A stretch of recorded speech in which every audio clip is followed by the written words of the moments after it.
Porque ela não tinha como chorar. Ela tinha sim, não tá bom? Você pode ir embora, você é livre. Mas eu queria mudar. Algo na minha vida tinha que ser mudado, então eu preferi ficar. Aí depois ele não limpava mais no banheiro, eu queria fazer outras coisas. Ele na cozinha, por paixão. Tá? Então, não esqueça, faça do seu trabalho, sabe? Não precisa ficar sentado fazendo ou mãe pare esse monte de mantos que existe por aí. Você não vai fazer nada. O seu trabalho vai fazer por você e por todo mundo que está à sua volta. Isso sim vai fazer. Então, essa ideia errônea que nós temos do trabalho tem que mudar. O trabalho não é castigo. O trabalho não é punição. O trabalho é uma ferramenta de aperfeiçoamento pessoal. É uma ferramenta que te faz ir atrás de mais conhecimento, te faz ir atrás de novos valores, faz ir atrás de novas conquistas. Se você não trabalha, você não ganha dinheiro, você não compra o que você quer. O básico eu acho que é esse. Não é verdade? Ou eu estou mentindo? Tá? Ninguém gosta de trabalhar, eu acho. Gosta?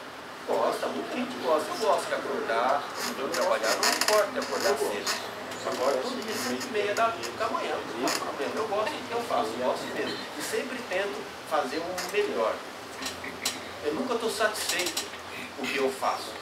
E às vezes vocês sofrem com isso também, né? Porque eu nunca estou satisfeito com o que vocês fazem. Mas é exatamente por aquilo que eu acho que sempre pode ser melhor. Vocês podem melhorar. Eu tinha um mestre lá, era um cara que a gente mais brigava, que a gente menos gostava, porque nada estava bom para ele, ele só criticava, só falava que estava ruim. Aí um dia eu fui perguntar para ele qual era o problema dele. Lógico que eu não falei assim, né? Qual era o problema dele que estava acontecendo. Ele falou assim, a minha função aqui não é te elogiar. Era mais ou menos assim, era me colocar sob pressão para cada vez ser melhor e um dia estar no lugar dele. E aí todo mundo acha, né, que é uma vida fácil, uma vida gostosa. E era, eu não pagava aluguel, eu não pagava para comer, eu não pagava imposto. Eu só tinha que fazer bem feito porque eu estava lá para fazer. Então tinha algumas coisas que eram assim, por exemplo. Logo que eu cheguei, eu tive que ficar meditando durante 15 dias, 15 horas por dia, sem sair do local da meditação. Comia e dormia lá. Você imagina, dormia 11, acordava às 4h30 da manhã e já ia meditar. E só ia parar de meditar às 11 da noite de novo, 15 dias. E eu achava que eu era bom de meditação. Eu meditava 1 hora e meia aqui no Brasil. Eu falei, vou meditar, vou adorar. No terceiro dia eu falei, eu vou embora, porque era tanta dor, mas era tanta dor, eu não me conformava com aquilo. Eu falava, como pode uma pessoa fazer isso com outro ser humano? Tanta coisa para mim fazer aqui, eu pensava, tanta coisa para mim aprender. Perceberam que eu não estava aceitando? Então o que eu estava fazendo lá? Aí eu resolvi aceitar. Aí as dores pararam. Então 15 horas era como se fosse 15 minutos apenas. Passava como se não fosse nada. Não tinha outra. Eu estava meditando. Por um acaso, tinha um monte de mestres, passavam com umas espadas na mão e percebesse que você estava cochilando, ele ia te tocar no ombro. Você ia abrir os olhos. Aí você ia fazer assim, você ia abaixar e ele ia te bater com a espada. Aí você ia agradecer para ele. Ou se ele achasse que você tinha que apanhar mesmo, ele tocava, você agradecia para ele também. Aí a gente ia comer. Tinha mais ou menos 2.000 pessoas no templo. Era o mais absoluto silêncio. Eram chauans, que vocês conhecem chauans, né? Aquelas vasilhinhas de porcelana e os hashi, que eram os palitinhos, era de metal. Com 2.000 pessoas comendo, vocês não escutavam barulho nenhum. Porque se escutasse, você ia comer de pé. Se continuasse, você não ia ficar sem comer, em pé. E andar era em fila, um olhando para a nuca do outro. Se o mestre pegasse olhando do lado, você apanhava. Ou ficava sem comer ou comia, dependia do mestre. E na hora de dormir, era hora de dormir. Se ele passasse pelo quarto e visse um barulho, ele ia entrar dentro do quarto. Você ia tomar outra espadada, eles adoram dar espadada, nunca vi. E a gente colocava do lado de fora, olhando para a porta. E só ia voltar a dormir se ele voltasse atrás e falava, agora você pode dormir. Então tomara que ele não esquecesse a gente. E no outro dia, a gente não dormia em colchão, não tinha colchão. Eram madeiras assim, então eles davam um futonzinho pra gente, que a gente forrava, se cobria e dormia. Você tinha que arrumar a sua cama. Na hora que batia o sino, você já começava a arrumar, você tinha mais ou menos 5 minutos para arrumar a sua cama, se trocar e ir lá pro pátio para rezar. Você tinha que dobrar igual um tofu, aqueles queijos de soja, né? Bem quadradinho, bem bonitinho, deixava lá e ia. Você estava lá. Aí vinham outros olhar o seu quarto. Se não tivesse dobrado direitinho, se ele viu, se você não se esmerou, não se dedicou, não teve aquela força de vontade interior para deixar aquilo bem arrumadinho, ele ia lá te pegar, você vinha, todo mundo vinha. Você pegava as suas coisas, colocava em cima da cabeça e ficava rodando em volta, falando, eu vou aprender a arrumar minha cama, eu vou aprender a arrumar minha cama, eu vou aprender a arrumar minha cama. Uns podem falar, isso é tortura, você era bobo, um monte de coisa, mas eu tinha a opção de sair. E essa experiência que eu tive, nenhum de vocês aqui tem. É única para mim, como indivíduo. Em nenhum momento eu me arrependi de ter feito isso, em nenhum momento. Tá?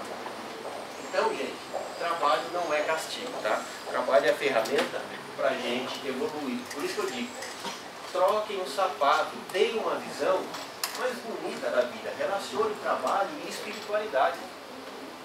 Que é isso que ela vai te fazer. Quando você está absorto no seu trabalho, você vai ver que a sua mente não pensa besteira, não é? Mente vazia, moradia de Satanás. Mas eu tenho que aceitar e gostar do que eu estou fazendo. Senão, não é isso que faça isso. Não dá para dar sede para ninguém. Então, mudando esse seu sapato que já calejou o seu pé, essa sua bota vaqueta que já furou, que não serve mais para nada, que já está te dando dores, você já sabe exatamente como pisar para não doer. Quando você mudar, então o mundo vai ser os seus pés. Você vai ter o mundo sob os seus pés. Tá?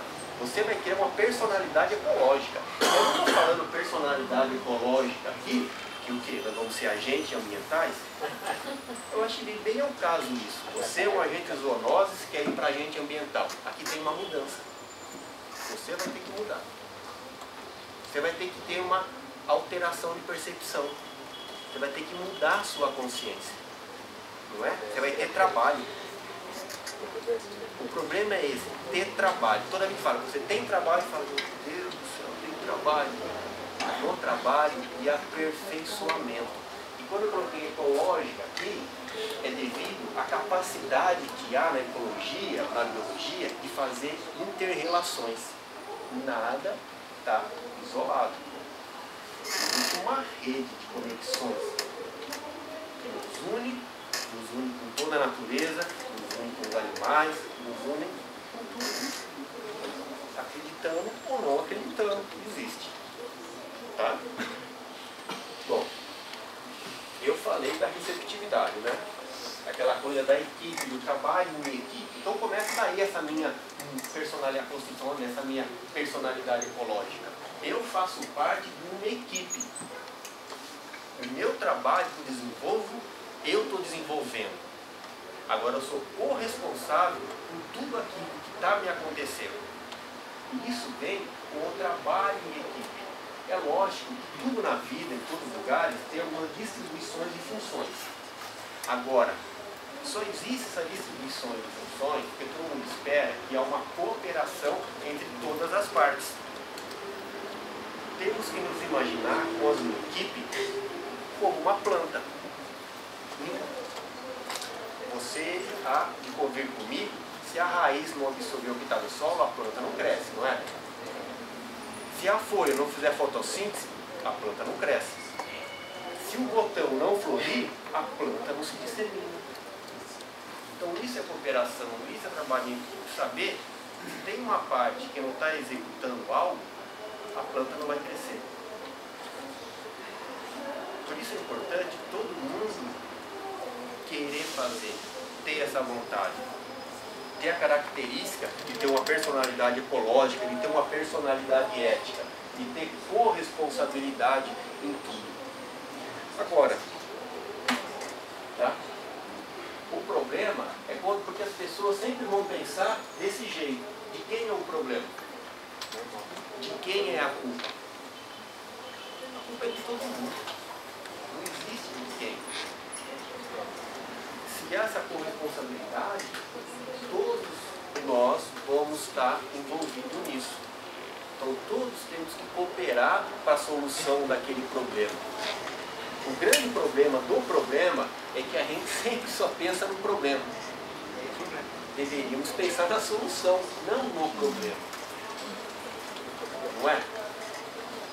Cooperar. Porque a nossa visão sempre é assim, né? É uma visão triangular. Ou seja, se eu sou o que manda, a pessoa enxerga ali em cima. Se eu mando mais ou menos, me enxerga aqui. Agora, se eu sou o sobrepujado, um coitado, e na minha vida não acontece nada de bom, então eu me enxergo aqui embaixo. Então eu não gosto desse e também não gosto desse. A nossa visão sempre é dessa forma. Quando, ao invés de pensar assim, eu pensasse com corresponsabilidade, a minha visão seria exatamente essa, exatamente dessa forma. Tá? Mas tudo isso sempre vai estar relacionada a porque eu não tenho essa minha, não desenvolvi ainda essa nova visão, um novo conceito, uma mudança de postura. Porque na verdade, como eu falei, é uma conexão. Tudo está relacionado com tudo.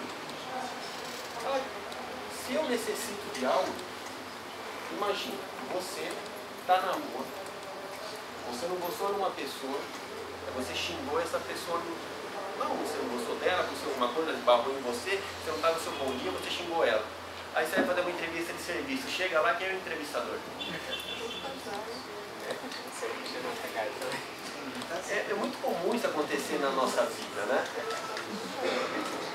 É muito comum. Ou haja visto, mesmo aquele cara arrogante, que você falou uma verdade para ele, falou assim, você sabe com quem você está falando, aí tira a carteira, é delegado, é juiz, é não sei o que, você fala, putz, embaçado, né? Mas é assim que acontece. Tá? Tem um princípio básico no mundo, né? Reiteração de tudo que existe. Pensamento, comportamento, ação, olhar, sensação, intuição, tudo isso está interrelacionado. Porque a lei mais básica é ação e reação. E todo mundo aprendeu que a energia não se dissipa, ela apenas se transforma. Para melhor ou para pior. Vai depender qual foi o impulso inicial que ela teve. Tá? Mas como eu falei, tudo isso acabou acontecendo por causa da geração fast, a geração miojo, a miogenização do mundo. Né? O mundo está muito rápido, está muito cheio da coisa. E por outro lado, aconteceu o que a gente fala de espamonialização do mundo. Existe essa palavra? Eu sou neologista, igual o Guimarães gosta. Despamonialização no sentido de mudar, todo mundo conhece que é pamonha aqui, né? Acho que quem morou no interior já fez pamonha também e sabe qual é o propósito. Chegava no final de semana, todo mundo acordava cedo, né? Tio, tia, criança, pai, mãe, vizinho, todo mundo. O que a gente ia fazer? Ia pegar o milho.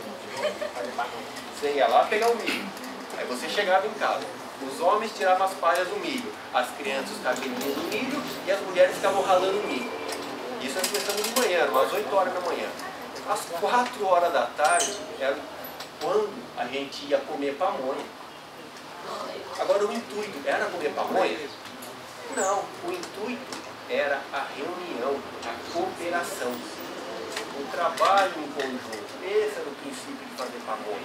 Agora hoje em dia, você quer pamonha? Passa o caminhão vendendo. Pamonha, pamonha, pamonha. Pamonha fresquinha de Piracicaba.